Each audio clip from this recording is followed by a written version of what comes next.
Let's go! Welcome back, everyone, to another episode of Pace Pals. We have a phenomenal guest for you this week. It is Wes Dogg here in the flesh with us. Follow Wes, twitch.tv/Wesley Doggerson. Twitter, it's Wes Dogg with two G's and an underscore.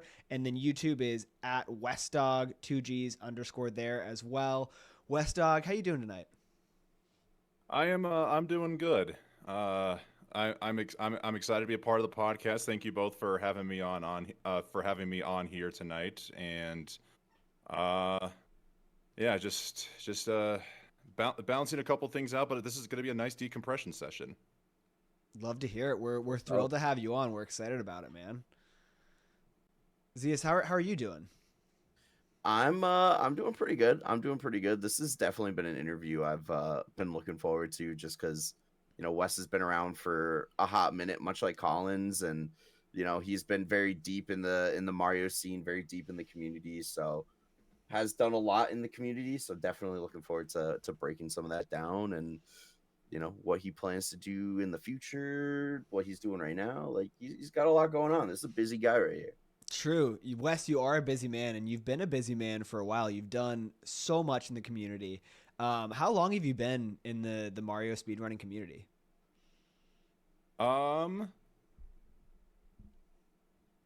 For, I guess to say the community as a whole, I'd say probably around late June, early July of 2020. I guess I don't know how laid back or how off or how much we're about to go off. Like I could tell you how I got introduced to Mario speedrunning if that's something you might be looking for. Take us there. Let's fill us in. So right as the pandemic started and we got locked down, I was casually playing through some old Nintendo 64 games and thought, I wonder if this is anything anybody would ever want to try. Let me go look on Twitch. I just started watching Twitch, just looking through a couple of random games. One random night, as I'm getting ready to log off, I just see a little Mario Cap icon in the corner of channels you should look at, and it's for a channel named Simply. I click on it, and I see there's 500 viewers at the time watching an all-nighter Chow Garden session for Sonic Adventure 2. At least I think it's Sonic Adventure 2. To which I believe at the time it was Beal and Chris in on a phone call managing the Chow Garden, shooting the shit. I'm thinking, why are 500 people watching this? What's going on here? And then I click down on the channel point rewards section, and I see for 30,000 points, I'll take off my shirt. And I see, oh, he's someone who's willing to take off his shirt? I used to do that when I was a kid. That sounds like a fun dude. Maybe I'll just give him a follow. It's the worst that could happen. I tune in the next day when he goes live, and I see that he plays Mario 64. And not just plays it, the dude plays really wicked fast. And he goes like, I'm sorry, he's gotten 120 stars in under an hour and 40 minutes? How is this even humanly possible? What is he doing here? And then it just all went from there. I got introduced to one of his moderators, Beal. I started chatting and formed a friendship with him, and he's the one who started getting me into the community and exposing me to more people.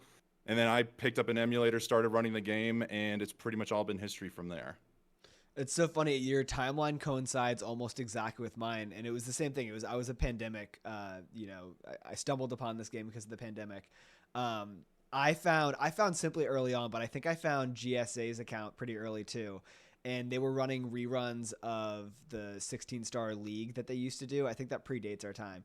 But I saw one night rematches of the final, and it was a best of 5 between Aki and Cheese, and it went, I don't know if it went 5 or went 4 races, but it was just like pure electric 16-star magic, and I immediately was like, this is the greatest thing I've ever seen in my entire life. This is so cool. I didn't know you could do any of this stuff, and I was, like you, hooked pretty much immediately. But it's so funny. It was the pandemic, I think, brought a lot of people into the community. Oh yeah. And one thing I just want to make clear is that's I need to make that clear in my timeline, because when I tell people I started watching Simply in 2020, I am not a Miz Kid. I did not know who Mizkiv was, which is when around that time he started finding out who Simply was and bringing him on streams and stuff. I had no affiliation with Mizkiv whatsoever. Same. I learned about Mizkiv through Simply. I went the other way. Yep. Yeah, I followed the same trajectory. I'm glad we're not Miss Kids here. I'm glad we're all OG, relatively OG Simply viewers here.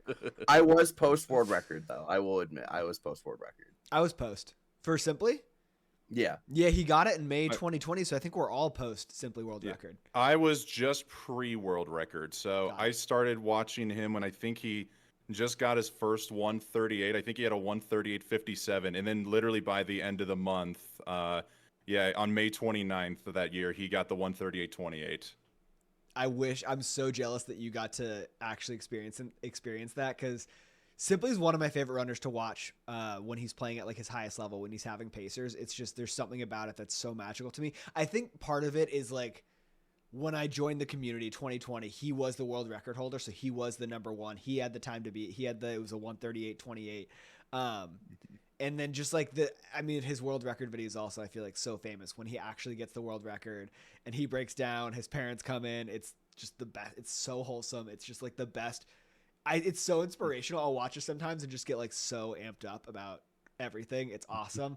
But yeah, like I'm so jealous that you actually got to experience that. Did you see it when it happened, or did you see it after the fact? Unfortunately, I did not. Yeah. I think the world record occurred on a Friday, and I would have been at work, and I didn't watch the stream. And I didn't know the world record happened until I tuned in the stream the following day, and he was talking about it and starting to react to it. This was pre-react Simply too, before he knew reaction was the meta. But I just tuned into the stream. He's just sitting on his bed talking to the chat about the world record. I'm like, wait, he got the world record? What? But I was technically there just before world record. So you're an OG. I mean, the OGest of the OGs. I mean, like, I hear OG, I'm thinking like people pre-pandemic, but I'd say I'm the OG of the pandemic era, I guess. I think that's probably true. I think you're right about that. Yeah, it's really funny that anyone in that like 2018 to 2020 range that got into Mario in that time, like, Simply is always a commonality. Like, it's a very common figure. Like, oh, well, I saw Simply on Twitch, or I saw Simply's video on YouTube, and like I just kind of dove in from there. It's really cool how that kind of happens. I wonder if he knows. I think he knows. Has to.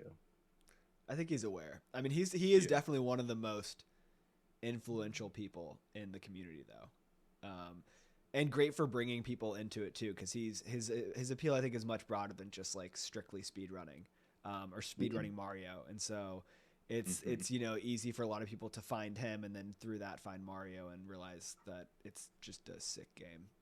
It's just the best. So Wes, you're renowned for a lot of reasons in the community. You've organized numerous tournaments. You play a plethora, a wide variety. You've done different categories. You've done category extensions. You've done ROM hacks. And you're also one of, I would argue, the most famous commentators in the community. How did you get your start doing comms? It has been a childhood dream of mine to always want to be a sports broadcaster. One memory that I love was, for some reason in elementary school, they gave 5th graders the opportunity to do a graduation speech. And I just remember telling everybody with a high-pitched voice at the time, when you guys turn on the TV in like 25, 30 years from now, you better be on the lookout because I'm going to be on ESPN. Did that come through? Like, I didn't. Yeah, that came through. No, it absolutely came through. Yeah, the green didn't come through. I thought I peaked because it was so. Broadcasting and commentary has always been an interest of mine, and I'd say I guess it just parlayed into speedrunning once I find out that people actually like broadcast and do commentary for stuff like this. Again, bringing back Beal when he was running a Star Road tournament with a few of his homies. I asked one day in chat, would he allow me to commentate one of his races because I have the voice of a amateur monster truck man. Like, you ever hear those monster truck announcers like, this Sunday, it's the big monster truck rally. Come join or else you'll be lame.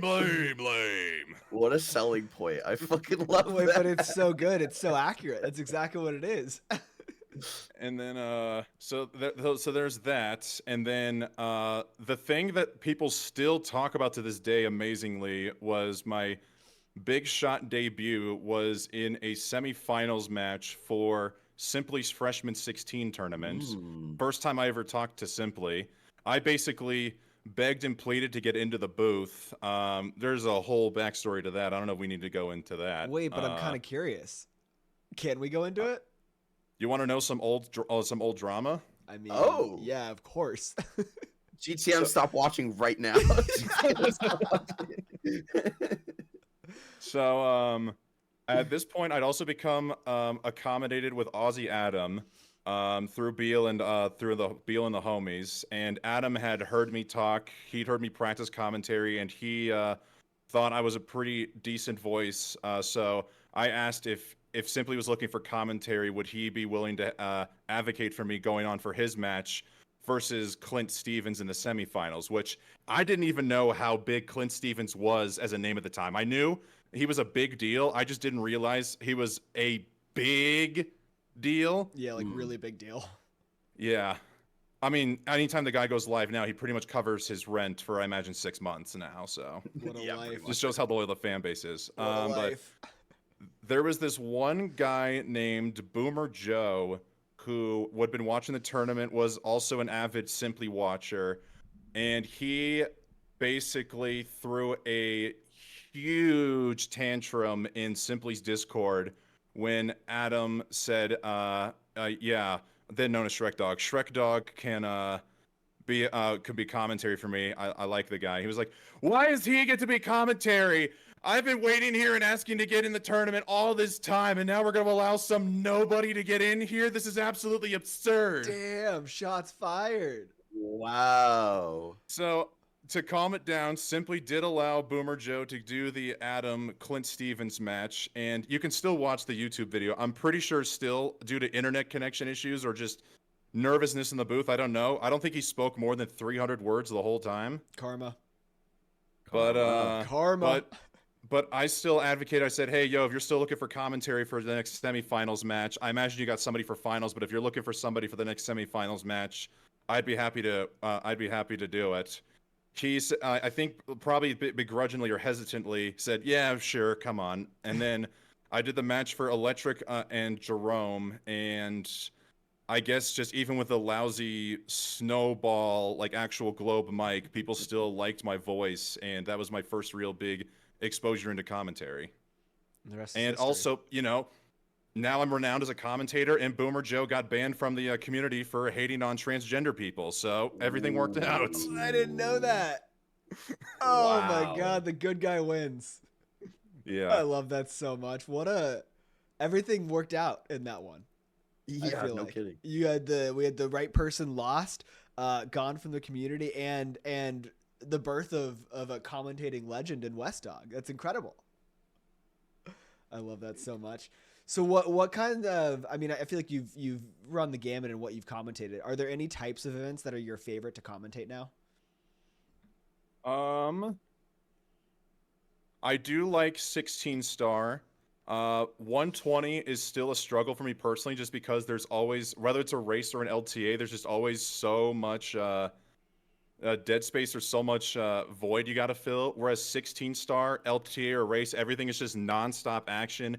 Anything can happen at any time, and it's just right. I kind of find myself to be the play-by-play caller of a commentary, and that's more equipped to my style. So I'm always open to 16 star related events. But I mean, and it's also probably the most knowledge I've got in any of the categories. But I'm down for just most in any Mario events if possible.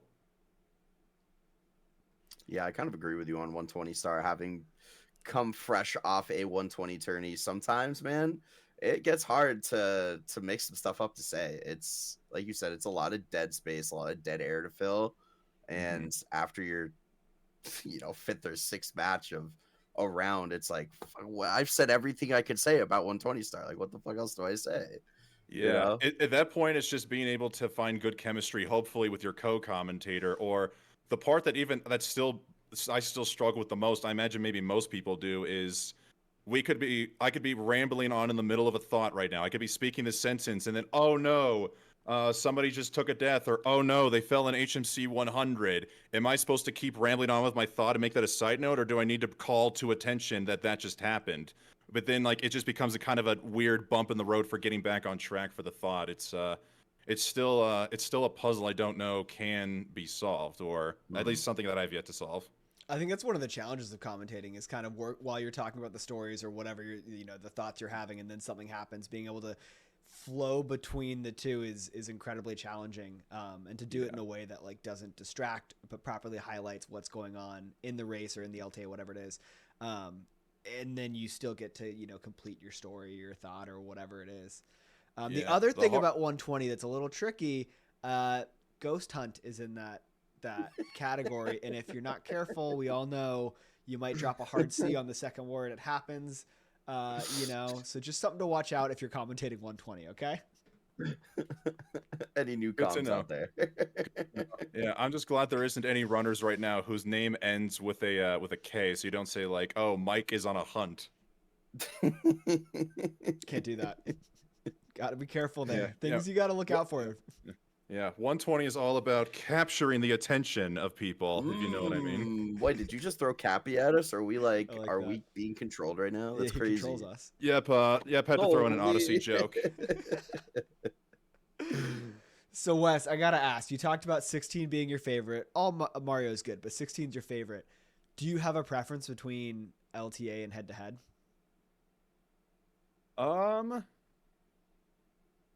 I will say, I know there was that tweet that just came out on Twitter not too long ago. I don't know where it came from, but there was that one person who was very against the LTA format, and I can kind of understand where it may like be a very long time. Like, like LTA, you can just drone in and out of focusing, whereas head-to-head, it's like, this is the one race, like all attention and all focus is here. But LTA, I think it's evolved and become the meta now for a reason, and that's because it really showcases a person's true capability. I've seen it in a whole bunch of 16 head-to-head races. You can have somebody who is a top runner or a world record contender going up against somebody with a high 15, low 16, and that top runner can just have one very crucial mistake, and the next thing you know, you're looking at a potential upset, which would be very peculiar. Whereas in an LTA, you can have all the mess ups you want, and you still have the opportunity to really shine. So I guess it just really depends on what you're really going for in terms of like a competition to like declare like who the best of the best is. I think LTA does belong right now as the current meta, but I mean, unfortunately, at the cost of seeing less head-to-head tournaments now, it is a little sad to see. I do hope that maybe going forward we can see a little bit of balancing. Maybe more people will locally host some head-to-heads, or maybe even someone like GSA or ESA could bring something like that back in the future. Yeah, I think the keeping the head-to-head matches is very important because, like you said, it like LTA definitely has its place, and it's kind of trending towards being that new meta. But you just lose something. I don't know. There's something about head-to-head matchups that I just really enjoy as a viewer. I even enjoy them as a runner. I don't know if that's like cursed of me to say, but like, I don't know. It's just something about the head-to-head that I feel like we need to hold on to that. And I don't think it should go away completely. I agree with you on that. Mm-hmm. Yeah, no, I mean, Zeus and I have talked to other guests about this too, but I completely agree. Like, obviously LTA, if you're trying to prove the best, that mirrors PB attempts more closely than a no reset race against someone else.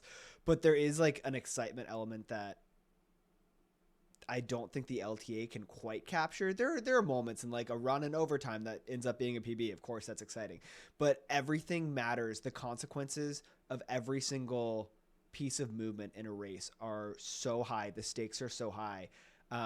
It's just like you can't match that excitement. Every Lakitu skip matters. Like, when in any other situation are you fully nervous going into a Lakitu skip? You never are, because there are no stakes. Like, you just reset if you miss it. Who cares? But this, it's like, no, that's an 8-second loss. Like, you're already behind. Like, you're already in a position where you have to be making up time. I mean, it's just, It's tough. I think there's a place for both, and I'm not like this isn't totally coming out against LTA because I think there's value in LTA. And I love what Pace is doing. I love the Pace qualifiers. It's cool how it really does take up a whole weekend, and it's just like this constant action, and it's so fun to watch. And the way you have the standing set up where you earn points based on your place, and then there's 3 of them. Cool, I love it. But I do think I'm worried that, to your point, Wes, LTA has almost entirely replaced head-to-head, and I don't think that's the answer either. I think you need some sort of balance where you still have, tournaments that feature head-to-head. Zeus has done 2 of them with 70-star and 120 in the past year, and they're awesome. And while I'm on this, the segue is too good. It goes right into what you did back in 2021, Wes, with your 16-star World Championship. It was all head-to-head. You had series leading up to the finals, and I told you this before we started recording, so this isn't a mystery to you, but it was my favorite Mario event I've ever seen in my almost 4 years in the community, and everything was so exciting. It was the highest level play. I don't know, what were your thoughts on that tournament? I have a million questions, but I'm just curious, like, as the person who organized it and whose brainchild it was, tell us more about that. I'll stick one quick pin in that because I wanted to finish up one final thought. I think about like the LTA and the head-to-head. I think LTA is the most beneficial or the most fun for the runners, and the head-to-head seems to be more fun for the viewers. So maybe somebody could experiment with a format where we see a blend of both. Maybe opening rounds could be LTA, and then once we get to like a Final 8 or a Final 4, we see head-to-head matchups. I love that. It's funny you mention that because that's exactly what BDEF is doing right now with Club 100. True. Is that the format? BDEF is opening with LTA stages, like 4 LTA stages for 4 groups. And I think the final bracket is 8 people. And I think it's double elim, but I'm not 100% sure on that. But yeah, he's kind of experimenting with that right now. Isn't that what the women's tournament is too? I know it's mostly LTA, but isn't the final a best of 3, I think? That's how it was last year. I think it's if I remember the bracket correctly, she's doing the same thing. I love that. I also will say I haven't seen the short LTA before. I feel like when I see LTAs, they're usually longer. Obviously, Pace is like, what is it, 7 hours, unless you get the extension, whatever it is. It's long for 2 days. But Amanda's, it depends on the category. 16 seems to be 1.5 hours, 2 hours, and 120 goes up to 8+. Yeah, I do, and maybe it's just that I am partial to 16 because I run 16. But I love the 1.5 hour LTA for 16. I do think that's like, there's still a lot of consequences. You can't be super picky about your resets. You still have to finish some runs, and so I don't know. There's something to be said about that kind of format too, with the shorter time window that I really like. Yeah, I mean, if you gave people 8 hours to do 16-star, I mean, like, holy, like it's gotta be in that 1.5 hour, 2 hour range for it to be like in that sweet spot. You're probably right. Otherwise, it's like way too much. Yeah. Now to answer the question you were asking about earlier, plain and simple, Geo, Super 16 is probably the pinnacle of my career as a streamer. I don't think I'm ever going to top it out. It is still to this day probably the greatest thing I have ever created. Everything about that fell perfectly into place when I wanted to host that event. So right around that time, tournaments were becoming the thing. I think a lot of inspired by Simply's Freshman 16. So a lot of people were doing 16-star tournaments, but I had never noticed any tournament where there were top-level runners. The best runners I can recall seeing were GTM and Green Suiji, who even still at the time only had a 16 PB in Aussie Adams tournament. So then I thought, what if there was a 16-star tournament where we get the top-level runners, and better yet, why don't we make sure we reach out to everybody as much as possible so it can be a true worldwide event? And it just happened to fall right as literally the day the tournament started. Kano got the 16-star world record. He was in the tournament. The tournament ended days after Slip got the world record himself. And 16 was just reaching a whole new level of people going for the 14 and just grinding down their 15s. It was, and how the bracket all played out. Honestly, I don't think I can ever host another 16-star tournament again because it's just too perfect. I could do it for fun, but it was too magical. I can't do it again. I'm going to push back and say I don't know that it's the pinnacle. I think you could plan another event that is phenomenal because you do phenomenal work. I will say something working particularly for that was what you just mentioned. The other factors of how it was almost what I described to Zias before we started recording was like the golden age of 16. You had world records changing hands. You had so many people getting 14s for the first time. And those circumstances combined with like your tournament and how you structured it, which was perfectly done, was just like, I mean, it was perfection, like chef's kiss. It was so beautiful and so exciting. Every round was electric. We had one race. It was Ouija and Kano? Was Is that that the one you're thinking of? The retime? That was so the that's still, we were talking about this before, that's still a highlight I need to put on my YouTube video. I see it with an incredible amount of bias, but I'm sure a lot of people could agree with me. If you saw that race live or even went back to watch the highlight, you would agree that is the greatest 16-star race of all time. Can you, so for people who didn't see it, can you recap it, you know, briefly or however much in depth you want to give? Absolutely. I think about this way too much more than I care to admit. The date is July 22nd, 2021. Oh shit, I love this so much.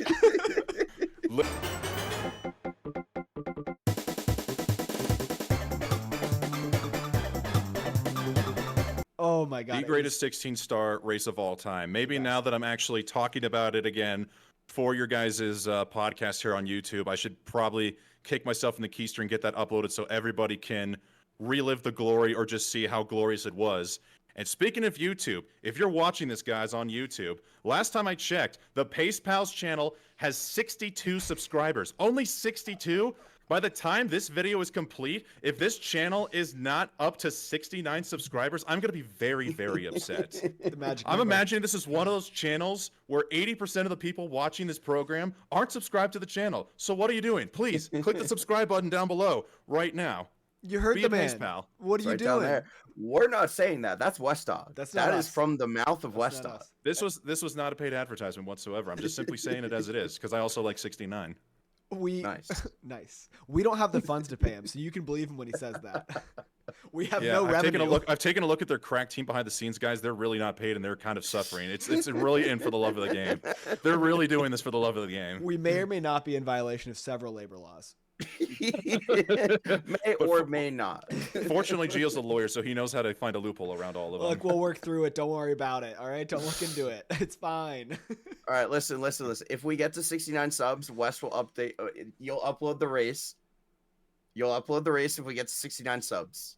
You know what? I like that. I will we'll start put it in the uploading my Super description. 16. I stopped after the third group match. If once this channel gets to 69 subs, I'll start uploading the race highlights again.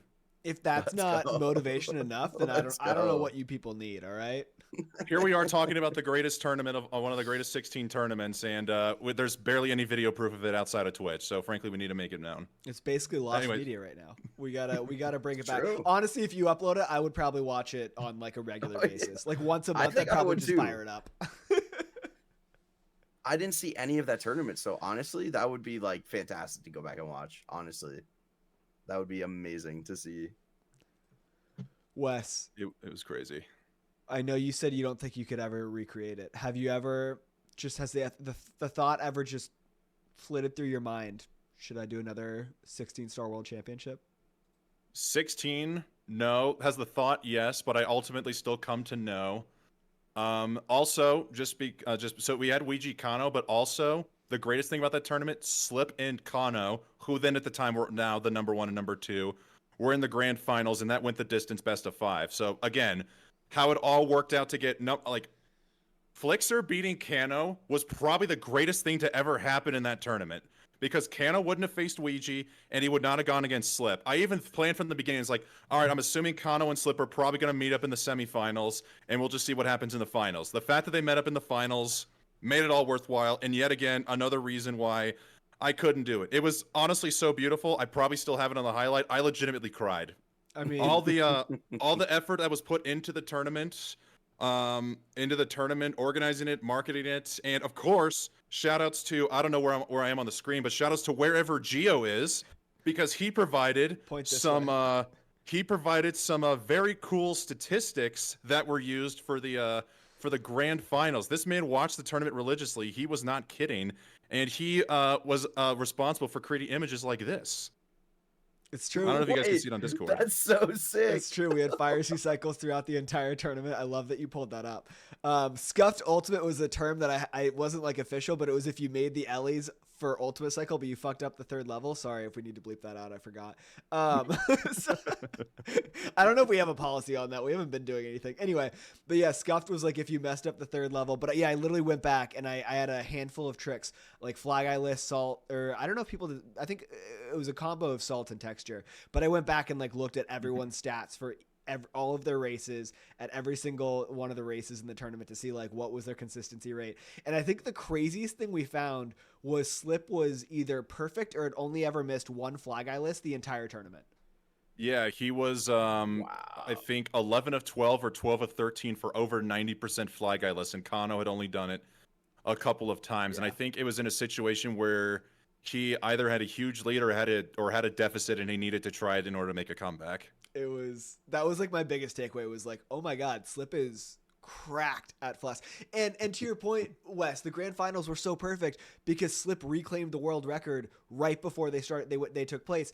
And do I remember correctly that Slip took the first 2 games and then Kano took the next 3? So it was Kano took the first 2 and he was about to take a 3-game sweep, but I believe he missed a throw or 2 that allowed Slip to take the 3rd game. Slip convincingly won the 4th. Should I spoil the grand finals or should we wait for the video to get uploaded? Wait for the video to get uploaded. Definitely gotta wait for 69 that. subscribers. We know it goes the distance, but we'll wait to see we'll wait to see how Game 5 turns out. Game 5, baby. Man, it was so good. It really was like one of the best events I've ever witnessed in Mario. I watched it. I think part of it too was just you have tournaments go on a lot. And it's great to have everyone involved. It's awesome. It's whatever caliber of player it is. But you didn't often get to see like truly the best of the best competing in such like a high octane environment where every single race came out to like they were racing in the 15s consistently or low 16s. I mean, they were really good runs. So just the quality of gameplay you were seeing was so unbelievably high. It's unmatched in any other tournament I've ever seen. At least in head-to-head, now that we have LTAs and a lot of top runners go in for LTAs, there is that. But yeah, there was not. I still don't know if there's really a whole lot of top-level head-to-head tournaments going on. So I like to think that was a big part of it. Also, I think even just tying back into commentary, because I was the host, I commentated every single match. I think that's what also truly put me on the map as a bona fide premier commentator. Because I had a lot of exposure, and I guess people like my voice. And from there, I started doing ESA. I did ESA after that tournament. I've now been a core member of the GSA commentary team, and a lot of people are still eager to reach out and say, hey, I'm hosting this. Would you like to do commentary at some point? It's really what put me on the map, and honestly, probably the only reason I'm even relevant in the community. I think you'd be relevant for other reasons, but your commentary is legendary. Everyone knows Wes Dogg the commentator. You got a great voice. I mean, you have the voice for it. It's it feels a little bit like imposter syndrome at times though. The voice is good. The voice can only carry you so long though. I feel like there's still a lot of work that can be done to truly be a good commentator that I'm not quite reached that level yet. I mean, it's always about improving, right? I feel like that's like with everything. It's very true. But to then answer the question you're asking, 16, no. I have wanted to host a 70-star world championship, and I've come close twice. The first time, it was going to be right after the Super 16, but then I found out that ESA was doing break the record 70-star, so all the top 70 runners were practicing for break the record, and that just wasn't going to be a thing. So then I was wanting to do it at the end of 2022 going into 2023, but unfortunately IRL struggles with I got laid off from a job. I had to start working 2 jobs, which left me, and then I had to start worrying about looking for an apartment because I was moving out, and all that time I had a whole bunch of runners lined up and people were ready to go, but unfortunately I just could not put in the time commitment I wanted to for that tournament. So that is still on the table, a 70-star world championship, but I don't know when that will be. If you ever need help, anything on the back end, would love to help out with that, because I would love to see that happen. Knowing the quality of tournament that you organize, it would be great to see something like that. You know, with the highest level competitors in 70 star going at it would be phenomenal. Mm-hmm. I'll also automatically invite both of you as commentators if Let's you'd be interested. go. I'm Gio, in. we're in. I'm in. Let's go. We're in. Let's go. We made it. Hey, you bring me in, I gotta bring you in, man. You know, it's full circle. I love it. I love it. So Wes, have you been commentating for Pace this year, right? I did do the second qualifier. I did not do the first qualifier because I went out to go see a friend, my best friend, and his newly engaged fiance for the Sundance Film Festival. Which, if there's any South Park fans watching the video, or if you guys watch South Park, in homage to the Sundance South Park episode, I learned how to make chocolate salty balls. Let's go. So I Nice. couldn't make that qualifier, but I did commentate for the second qualifier, closing shift the second day and opening shift the first day. I did not leave the booth. They allowed me to sleep there overnight. It was a fantastic experience. I love that. I love that. How do you like calling the Pace events? It's actually incredible. I love the open qualifier events. Pace really hit it out of the park with this one. Invite only. I mean, to get the best of the best just automatically is cool, but to see the qualifiers truly come to fruition last year and see the shock with Beast Assassin and Smough and an even in-person appearance by Marlene show up to the event. While it may have upset people that Cheese or Ouija didn't necessarily make it to the stage, the fact that we get a broader exposure to not just the big guys now, but truly anybody in the Mario 64 community just wanting to run 120 star, it's been a blast, and I'm looking forward to seeing where the third qualifiers is gonna make our final lineup this coming month. Yeah, it's gonna be really interesting. I know that Gio and I have talked a lot about, especially for the second round, those top 4 spots, right? The Ouija, Cheese, Punke, and who was 4th? Callie? Callie, that's right. So those top 4 spots, they're pretty much locked up, right? Mm-hmm. So that 5 through 8 spot really just, I mean, only 7 qualify, obviously, but 5 through 8, insanely close. Gonna have a lot of ramifications going into round 3. That's what I'm loving about this one. Just like last year, we saw Cheese and Turia, who were in 5th and 7th place last year, and because Cheese ultimately decided to opt out and Turia couldn't play for any reason, that allowed us to see Smough and Beast Assassin make some serious moves and bump their way into the qualifying stage, and we very well could see something like that this year. I know Ouija is, I mean, I think like with Liam last year, Ouija is ultimately a lock getting first both events. I think he could literally just decide not to pick up the controller and he'll be in. But for 5 through 8, I mean, it really depends on what kind of storyline you want to see here. Do we want to see the return of the Beast family? Do you want to see Dowski or Gothic Logic make an appearance for the first time in a while, or could we see Blue Bob truly become the comeback kid, as you guys have been playfully referring to him throughout the episodes? I mean, I'm a Blue Bob truther. I'm a comeback kid guy. Zia's claims to be, but if you go back to the first recap episode and you watch our predictions, Blue Bob does not appear in his top 7. So I just want to put that out there. All right. Well, I think that makes you a Gothic hater, doesn't it? No. Because I specifically said multiple times I am not a Gothic hater. I've declared that. I could not be more clear. I am not a Gothic hater. There's no confusion. Oh no, but I mean it's going to be really interesting because you do have a pretty tight pack of 4 people there, and any 3 of them, I should say, could qualify. I mean, Dowski would be sweet because he's a short king, previous 0-1 16-star world record holder. Seeing him compete live in 120 star would just be so fun, and he's been killing it too. I mean, he's got a 138 now. He's fully adapted to the long category. And it's, again, I'm not a Gothic hater. Obviously, I didn't pick him for my top 7, but like Gothic season, how can you not get into that? It's Gothic season. Mm-hmm. # Gothic season. True. Gothic season. And then Beast is just I think it's awesome to see the Beast being in that. I mean, he's still got to play this next, I guess it's this month.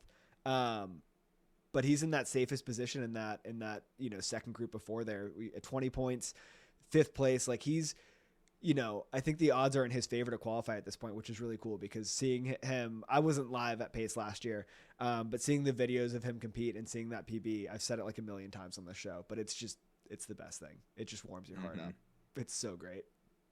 Well, I will say that was probably one of the more memorable moments of commentary I've had with GSA so far, was being able to be on that closing shift with Pando, and Pando and Warning Track for calling that PB. I didn't even realize his dad was running through the crowd at the moment. We were just all so caught up in the hype. But honestly, that gives Simp Mom a run for her money and being the most wholesome moment in SM64 speedrunning. I think I said that exact thing a couple interviews. I don't know, some of this blending together a little bit because we've done a lot of these now. But I think I said that exact thing where I was like, that's like, those are both pretty competitive for the most wholesome family in Mario speedrunning.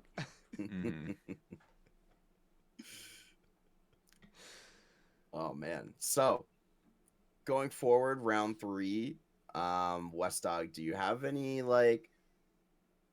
predictions for what we might see going into that weekend? Do you think there's going to be any surprises, either from the 1 through 4 spots or maybe from that 5 through 8? Maybe someone from that. I think Kano has the 9 spot right now.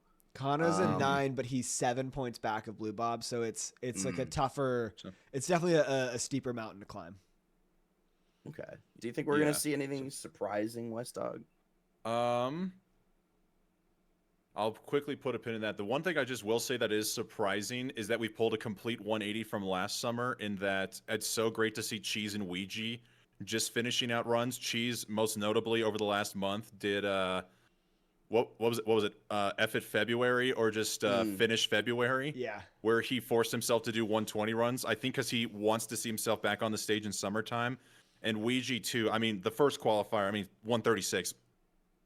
Duh. But the fact that he was just willing to finish out a 138 and go outside of the deviation, still lock that in, is amazing. So that's just been surprising. The surprising for the bottom half of the surprising half of the bottom group. I mean, we saw Smough last year with only 10 points before he got his 139 PB in the qualifier to surprisingly bump himself into the event there. So honestly, if we're going to see any radical movement, one or two people are just going to have to no-show. And of the lineup between Dowski, Gothic Logic, Beast Assassin, and Blue Bob, I don't think there'd be any reason for them not to show up and open the door for people.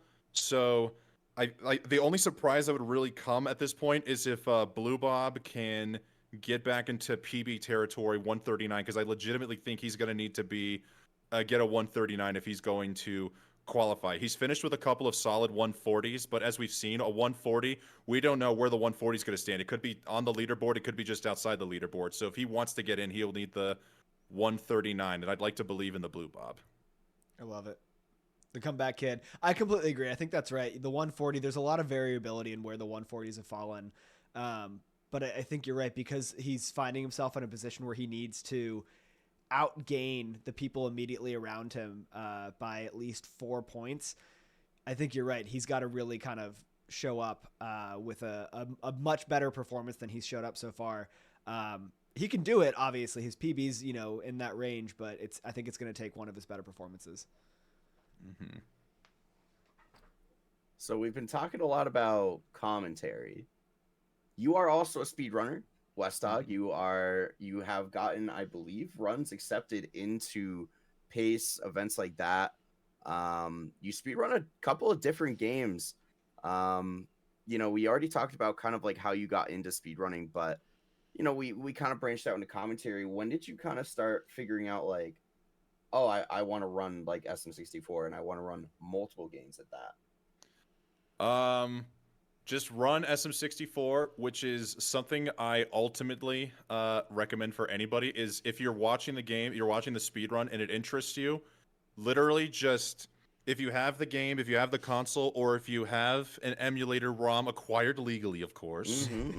Only legally. Just honestly, just do it. That's literally how I got into speedrunning. SM64. I watched the game. I liked watching people play the game. As I mentioned, yeah, Beal helped me get set up with the emulator, and I literally had zero practice going into my first 16-star run ever. I didn't know how to do cannonless. I didn't know how BLJs really worked. And I thought Dark World Reds was a requirement, which looking back on it was an absolute pain because it took me literally 17 minutes to complete. Oh, no. But I mean, I went from an 1 hour, 28-minute, and 50-second first time to now something I'm comfortable at, which is at a 17. It's just, if you're like, what just got me into speedrunning was just saying, I enjoy this. I'm just going to pick it up and give it a try. Literally did it the other night with my friend Mama Miyamoto. I've watched a couple people speedrun Pokemon Puzzle League and like, oh, I'm going to try that. That seems fun. And just even to touch up on what you were saying, Zias, about runs getting accepted into pace, excuse me. I've been accepted into pace primarily on the Super Smash Brothers speedruns. It's probably the speedruns I'm most proud of because I think, honestly, the ones I've dedicated the most time to outside SM64, if not more. And that literally started with like a dream I had about Super Smash Brothers. I don't remember what it was, but just sometime in August of 2020, I had a dream about Smash Brothers. I woke up and I thought, I wonder if anybody's ever speedran this game before. Turns out there was boards. I picked it up, I played it, and now I am fully engrossed in the community and also a moderator for the speedrun.com leaderboards. I love running Smash. I've even dabbled in like blindfolded stuff and whatnot. Remix has been fun. I will always shout outs to all the Smash 64 homies if anybody watches this. And yeah, just ultimately, if you want to get into speedrunning or what I've gotten into speedrunning, it's just simply do it. Don't worry about a setup. Don't worry about practice necessarily. It's all personal preference. I know people like to practice, but just don't be afraid to jump in the water. I think it's great advice. And I mean, at the end of the day, like, people do it because it's fun. So do it. You know, if you enjoy it, then do it because it's fun. You know what I mean? Like, do what's fun. If practicing is fun, do that. If doing runs are fun, like, it doesn't matter. You know, you don't need to have like these crazy lofty goals. You can develop those. That's fine. But like at the heart of it, it's a hobby. It's a way to have fun with the game and a game that you love, play it a new way, and also to kind of meet new people that share the same interests. Mm-hmm. We literally would not be having this podcast right now if it wasn't for speedrunning. True. It is honestly, it's something I never thought I would ever come into my life, and I'm truly glad virtually every single day to have speedrunning become a hobby. I'm just so excited to call you both personally some good friends, and to just have made so many connections with people I otherwise never would have. True. Couldn't agree more. Yeah. Go ahead, Zias. I was gonna say it's just like a testament to how like community driven speedrunning is. Like, even though it's like, you know, we're all just in our own personal spaces here, we're all just chilling at home, like it can be very individual in that aspect. But the thing that personally keeps me coming back to speedrunning is definitely the community aspect, and just seeing everybody like support each other and just hang out in each other's streams. Like it's definitely a driving factor for what makes it so compelling and such a good like hobby to get into. You can just meet so many different people and form some really close friendships. I couldn't agree more. It's funny. The first, I've been around the community. We talked about this already, but we're coming up on 4 years for me. But for the first like almost 3 years, I basically like, I didn't really interact with a ton of people. I think because I was like shy or whatever. Which is funny because I don't actually think I'm a shy person. I feel like I'm pretty extroverted. But anyway, I just like didn't really like Wes, I sent you those stats. I'm pretty sure I didn't even ask you. I think I might have just like DM'd you on Discord and like just sent you them, be like, hey, I looked into this. Here's like a huge spreadsheet of a bunch of numbers. But like I didn't stream because my computer couldn't handle it. And so I didn't like start streaming until like a year ago, I think. And I did like all my runs offline. I made one friend in one tournament that I did. And he and I would sometimes hop in calls together and do runs and like race. But that was it. But the last year has been as much fun as that was. And I still loved the game, obviously, because I kept doing it. But this last year has been infinitely more fun just because I've like actually interacted with people. I've met people. I feel like I've actually formed real friendships with people. And one of the cool things about it too is like it's independent of location, right? Like you can go anywhere in the world, you know, if you move or whatever, and it's like, well, you still got your SM64 friends, your speedrun friends, whatever it is, your internet friends, because like it's totally independent of location. That's actually been probably the greatest thing. Maybe not financially speaking, but in terms of personal experiences, I've gotten a chance to travel to Maryland. I can honestly say I would never have a single reason to travel to Laurel, Maryland in my entire life if it wasn't for this event. I've gotten to meet so many people there for the GSA events. I've attended a Games Done Quick to connect with some people there. Where I also I ended up having probably my biggest commentary gig there to date with Simply's run. And I've also gotten to meet up with my best friend in the Smash Brothers community at his place in Detroit. He came out also here to Colorado. And I've even been to Arizona to go visit some old-time speedrun friends. It literally has the ability to take you all over the world. And we see it on social media, too, with people like Benji and Zine taking the trains all across Europe to go connect with people and even flying across the pond to come here to America. It's awesome. I love it. It's one of my favorite aspects. And to that point too, it's like it's international. So like you're connecting with people from totally different cultures, which is just like a really cool thing to see too. I do want to ask you, we talked a little about other speed games. I kind of want to go back to commentating really quickly because there's something I meant to ask you and I forgot. What is it like commentating at the like live events like pace? I mean, you've done a lot of them, but the first one that obviously comes to mind is the pace finals because we're talking about pace. But how does it compare, you know, commentating at a live event where the runners are there, I know they can hear you at the pace event. We've had other people tell us that versus like when you're just, you know, on your computer at your own setup or whatever. Okay. So I'm straightening up because it has humongous benefits and for me personally a huge downfall. The big benefits is a problem that I have personally experienced in commentary is when you are with another person, you can't really, there's something about just going through a Discord call that you can't pick up on the little nuances or truly vibe off of one another. I still catch myself accidentally interrupting somebody. Like I think they're done with a train of thought and it turns out they're still going as I'm about to say something, or vice versa. But when you're live and you can really see each other and truly feed off each other being close to one another, I believe it truly upgrades the commentary experience. You can really get a true understanding of how you ebb and flow with that person for commentary. And I mean, just like, you know, like you would in a sports broadcast, there's a reason they've got two people in the booth sitting together as opposed to one person being like back in the home team land. And like, it's like having, say, a Denver Broncos New England Patriots game. You're not having your broadcasters being in Denver and New England. You're having them both in the game there in real time. So that right there alone has made it an amazing experience to also just be able to actually watch the gamers live and truly see everything that they're doing for practice and their controllers and just watching the ins and outs take place. But the downfall is, unfortunately, as you were mentioning, Gio, is that depending on what the runner chooses, maybe they can hear commentary or maybe they got headphones in. It becomes something that I'm hyper focused on. I noticed that maybe some runners won't have their headphones in, so I gotta watch. Maybe if I make a smart aleck remark or make a comment about, oh, that was a rough mistake there, I don't want to be responsible for possibly getting inside their head even more to possibly magnify the effect of what could be going into their runs. Or even if maybe something is hype. I mean, I've got to hype it up. It's literally my job as a commentator to show something hype, but what if having the whole crowd and hearing people talk about how incredibly awesome this is, could that magnify the pressure a little bit there? I try to talk with the runners and get their opinion on it to see if that is something that bothers them or if it's something that they live off of. It's kind of personal preference. But the personal downfall is now I am known as the Pancake Cursor. Oh, no.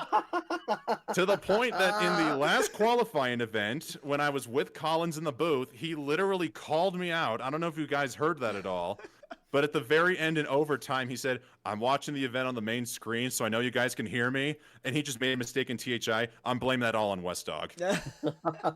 Because I accidentally cursed him twice for Bowser in the Sky, which is, I mean, it happens. I have unfortunately cursed him, but I've also been there to commentate for him getting really good times, including his 139.07 that he got earlier that same day he called me out. And like some of his top times at GSA, so I'm unfortunately pegged as the comms cursor now, which when you're online, you can say, "Oh, it's delayed. That's already happened. I didn't do anything." But when it's live, you've got nothing to fall back on. Nope. They always focus on the commentator's curse, never the broadcaster's blessing. You know? True. I gotta use that. Yeah, take it. It's not copyrighted. You're fine. Yeah. So how do you kind of like walk that line then? Because I mean, to your point, your job is one, to hype it up, but two, if they make a mistake, like your job is to identify that they're aware they made a mistake. Like it is, it's a bad thing. You need to, inform the viewers that that's happening. How do you kind of walk that line between like objectively calling it, but also knowing that, it may be impacting kind of their headspace? I think maybe I'm going to be just speaking more on what I should do versus what I can do, because I'm haven't watched back all of my tapes, but I think if in the situation a mistake happens, it's perhaps, at least in my situation as someone who's not a good runner, I'm average to below average at best, call it the mistake and then move on. Perhaps just say like, oh, that happened, but things are still looking good right now. They can still put up a good time on the board right now. Nothing, put up a good time on the board, move on and keep going with the flow. And definitely, I'm saying specifically because I'm not a good runner, I'd never want to use the phrasing, "Oh, if only they'd done this," or "Man, if only they'd done that." Like, I don't feel like it's in my position in the booth to say what should or shouldn't be done, especially since I haven't been in that high level of commentary. If maybe someone like Badronis or Beeve were to say something like that, they have more credibility than I do because they're both, quite frankly, qualified ranked runners. They know what they're talking about. But I just try to keep it. I just want to try to keep it as professional as possible and not try to really focus in on too much on anything, at least negatively speaking. Positively, I mean, as long as maybe there's good energy coming out, maybe there's good energy going in for the runners, and it doesn't psych them out too much. At least for the negativity, that's how I try to walk the line. I think that makes sense, and that's a good point too about kind of credibility and how that impacts how you analyze the gameplay, because I think that's a great point. I mean, they're also, not only are they qualified to make those, but they also are, it probably comes more natural to them. They know the backups, they're familiar with them because they're implementing them in their own gameplay, and so it's easy for them to identify like, oh, that's not quite the best way to recover that. Instead, maybe this would have been a better alternative. But it's something I hadn't really thought about before. But it's a really good point. I will say the biggest wake-up call I ever had was when I did commentary with Lay Sauce for Summer Pace. Again, referring to sports broadcasting, maybe you'll see Jim Nance and Tony Romo. Nance, not an athletic guy, but he's the caller. And then you've got Tony Romo, the Pro Bowl quarterback, who makes all the calls. I remember specifically, I don't know who the runner was, but somebody was going to do the elevator star in Wet Dry World. And I'm making the call that they're getting ready for the triple jump, and immediately Brett jumps in and says, "Oh, that angle doesn't look good." And what do you know? Right then and there, the angle isn't good and it doesn't go. So it really opens the door for me of how much I have to learn on the game as a commentator. And definitely as Mike calls, okay, wow, if that's something he's able to pick up on, something I can't, I definitely need to be aware of what I'm saying in regards to stuff like that. So Lay Sauce is Tony Romo.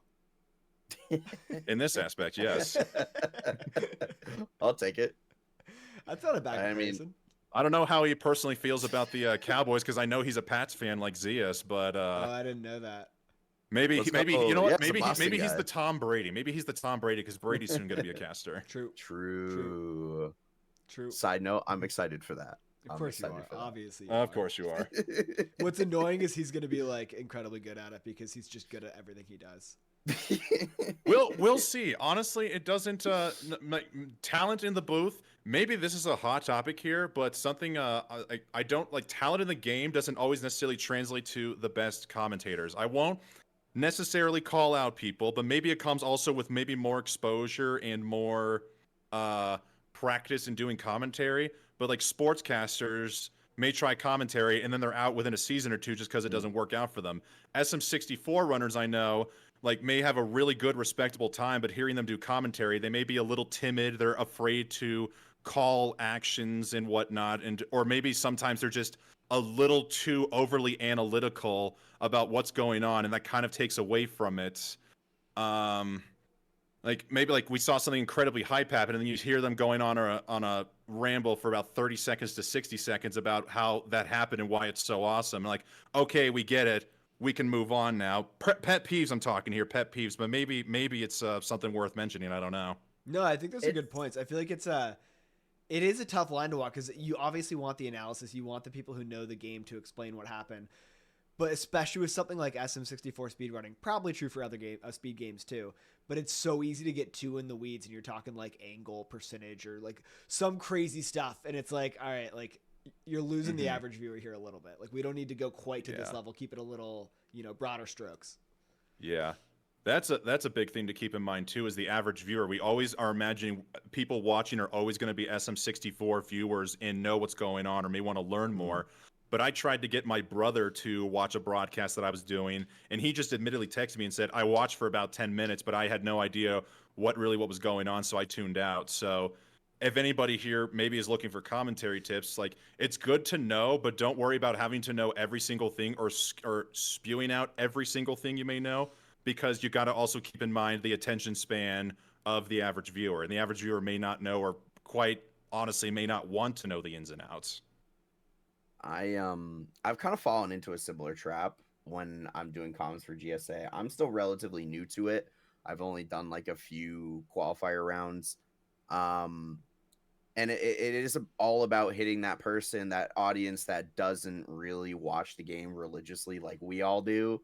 And sometimes I find myself like not really like even elaborating on the simple stuff, because like even those simple things that we all see every day and it's just like whatever to us, and people who watch the game, it's a tough thing to balance. Like, oh yeah, I kind of also have to cater this commentary to people who don't really know what's happening, people who might not know like, oh, they do this canonless setup because of like this reason, like, just like the basics. You got to keep it basic sometimes. Yeah. Even the stage names, I try to say Womp's Fortress, Jolly Roger Bay, as opposed to JRB, or Shifting Sandland as opposed to SSL, because who knows who might be watching and go, what is an SSL? Right. Yeah, that's a really good point. And I think too, if you think about it, like it's almost more important to appeal to those people who don't have as good a game knowledge. The people who know the game are there because they want to watch the game. Like at the end of the day, the comms can help enhance the experience, but they're going to stay because they can analyze it on their own. They know what they're seeing. They like watching the game. It's the people who don't have that game knowledge that can be won or lost by the comms. And that's a chance to bring more people into the community and kind of introduce more people to the game. So, I mean, I don't know, maybe that's just like a thought. I don't know if you've ever thought about that before, but it's almost more impactful to kind of appeal to them as opposed to the SM64 avid, community member. Yeah. Maybe there's somebody who's watching who wants to get into the game more, and maybe, yeah, you're right, it could enhance the experience for them. Well, Wes, this has been a ton of fun. Before we let you go, Zeus, do you have any final questions? I have one question. Circling back to Mario specific. Wes, I am willing to bet that you are familiar. He already knows it's coming. I am willing to bet that you are familiar with the term Mount Rushmore. Especially being a sports guy, all too much, man. Yeah, all too much. So, Wes Dogg, what is your Mount Rushmore of SM64 stars? Not runners, stars. See, I even watched the Blue Bomb episode, and I thought, like, maybe one of these days you're going to try to throw a curveball at somebody. Someone's just going to be prepped and ready to go for stars, and the next thing you know, runners. Oh, gosh. This would have been the one to do it. Okay, so I have had time to think about this question. I have 3 definite, but the 4th one is very, very tricky. Okay. But just going in order, first and foremost, Dark World Reds. That has to be on the Easy Mount lock. Rushmore. For 16, 70, and 120, I mean, frankly, no matter what Mario speedrun you do, you're going in the Bowser stages. But Dark World Reds is really, I think, the true gauge for speedrunners about how good you are or how capable you are. For a lot of people, it's the first major star that they grind to improve their movement on, to maybe go for Shig, Suki, and whatnot. So it's a very integral part of the three biggest categories in the game, and the first one people really like practice to note just to really get a gauge of their level of gameplay. Number 2, I don't know if people give formal names. I know they've been giving strat names, but since we're saying stars, Blast Away the Wall, aka Cannonless in Womp's Fortress, that belongs on the Mount Rushmore because most people who are going to be playing Mario are going to likely be picking up 16 or 70, and that is very likely going to be one of, if not the first trick they ever learn. And while Bomb Clip could be up there, I specifically choose Blast Away the Wall because of how it's evolved over the years.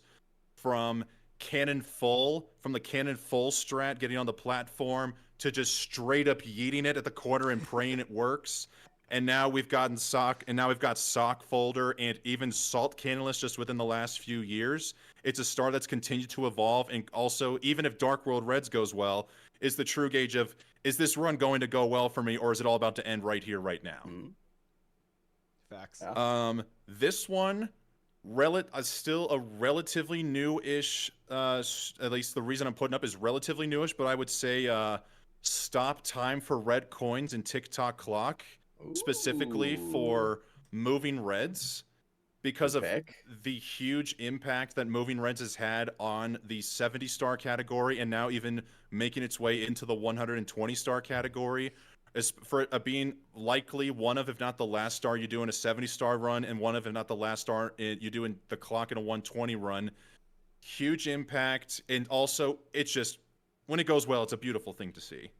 It really Absolutely is. beautiful. It's art. Hang it in the Louvre. I think that belongs on there, but the fourth one, are we allowed to have a 5, or does it have to be a true Rushmore and go 4? Let's hear your two contenders. So the two contenders for 4 are, it depends on defining. So the way I'm looking at this now, it's the if I'm going down like Mount Rushmore in terms of actual chronological order, I'm taking this way too seriously. I love it. Mount You're taking Rushmore it just seriously enough. Mount Rushmore was fully completed in 1941. We've got Washington, Jefferson, and Abe Lincoln. I'd say Dark World Reds and Blast Away the Wall are Washington and Jefferson, respectively. Naturally. Moving Reds, aka aka Stop Time for Red Coins, is the Abe Lincoln. Sure. But now for the fourth one, do I really want to stick to this parallel analogy and go with Teddy Roosevelt, the newer one? Because Roosevelt, at the time Rushmore was completed, was only been president, ended his presidency like 30 years ago, and they started putting his name in the consideration less than 20 after he was done. So if I want to go completely parallel in regards to timeline, it's got to be a Big House in the Sky for Rainbow Ride. Yeah. Just because frankly the memes of what it used to mean to the community, and now what it's truly become for 120 with the founding of Carpetless. Shoutouts and big Fs to Critholith for absolutely ruining the top 120s mentality. But I mean, you can't question the impact. It's definitely very new for something like a Mount Rushmore to go on there, but it's definitely worth having its place up there just for what it's become.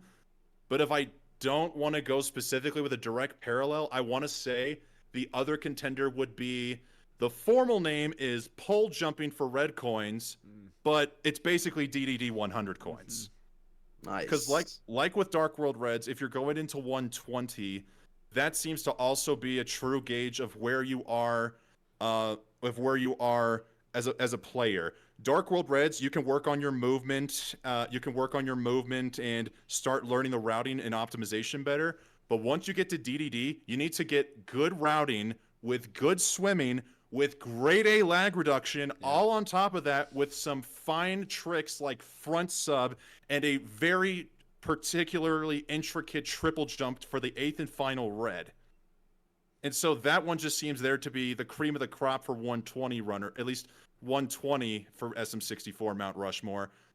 but I don't know if it maybe necessarily has as much of an impact as, say, Carpetless or Big House in the Sky. So after presenting both of those, did you convince yourself on which one is on your Mount Rushmore? Or are you still between the two? I mean, recency bias dictates that it's. I don't know if I think I'm leaning towards Big House in the Sky. Yeah.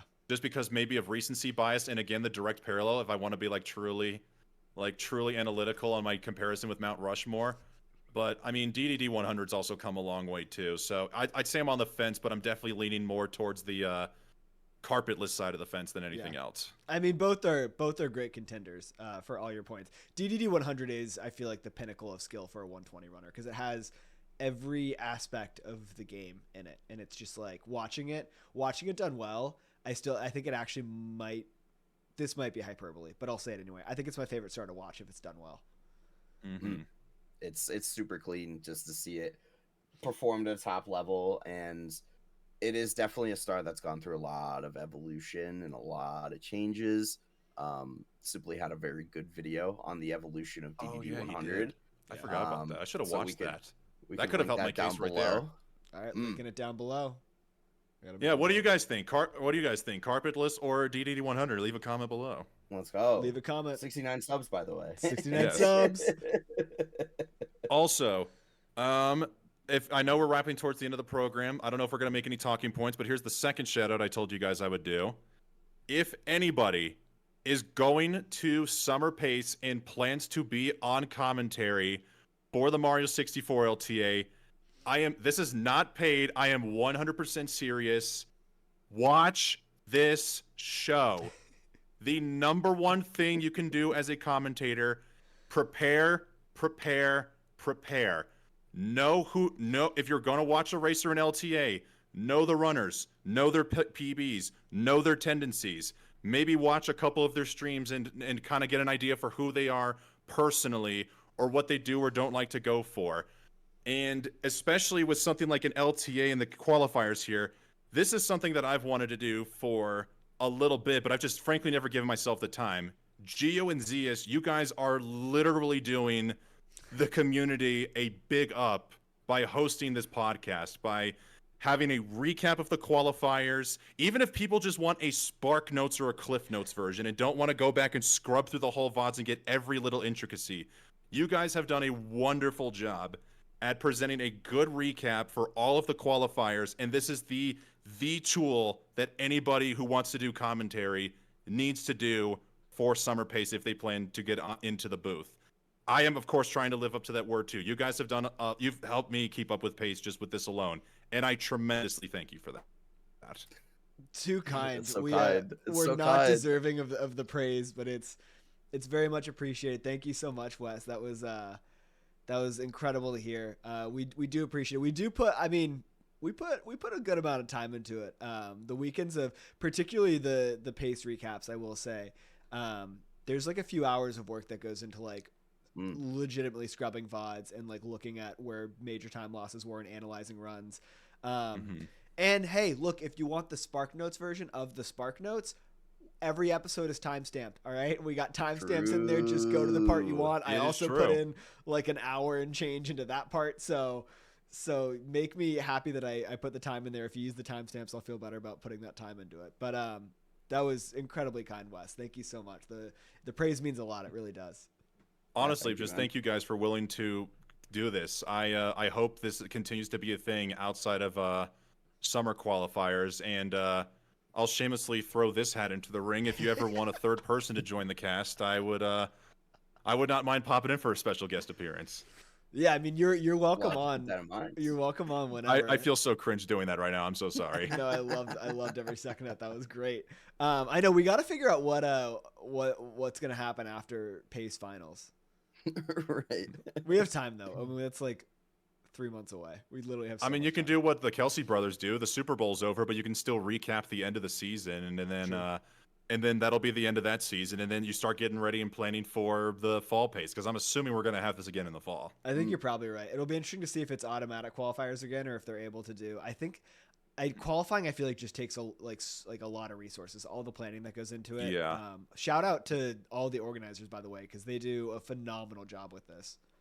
I do know that was the big reason for the automatic invite in the fall, because Milo pretty much just outright said on Twitter, it's too much work right now, and the gap between summer being of July and beginning November was just frankly too short of a time frame to get everything prepared. So maybe starting in June might be a good sign for us because it means there's that much more time to prepare for a possible qualifier, even if it's just 2 weeks instead of 3. True. True. Hey, Milo, come on the pod. We'll ask you about it. True. Milo, get on the pod.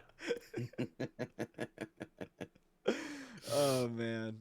That's actually how you guys should maybe close out season finale idea. Get Milo on the pod for the season finale. We'll see what we can do. We got things in the works. We can't reveal anything at this point, but we got things in the works.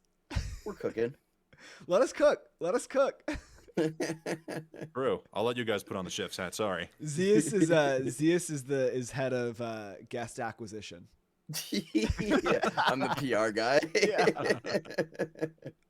I mean, sure, he did reach out to me. Exactly. I was most intimidated by you, Gio. I haven't spoken a single word to you in this whole interaction. Well, not, I mean, now, but like pre this interview, no, it's true. I didn't say a single word to you. It's true. I think this is the first time we've ever been in a call together, too. The only other interaction we've had is either in like chats or when I just randomly sent you a spreadsheet of just like an absurd amount of data, and you were probably like, "What is this?" Were you in a Fixes Discord though? I thought we may have had a Discord call or two in there. I don't think so, because I've only started to do Discord calls in the past like year. Before that, it was like literally one guy that I would talk to. Then it's either your stream, a stream, or a random Discord DM.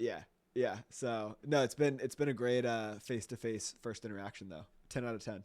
Would do again. Aw.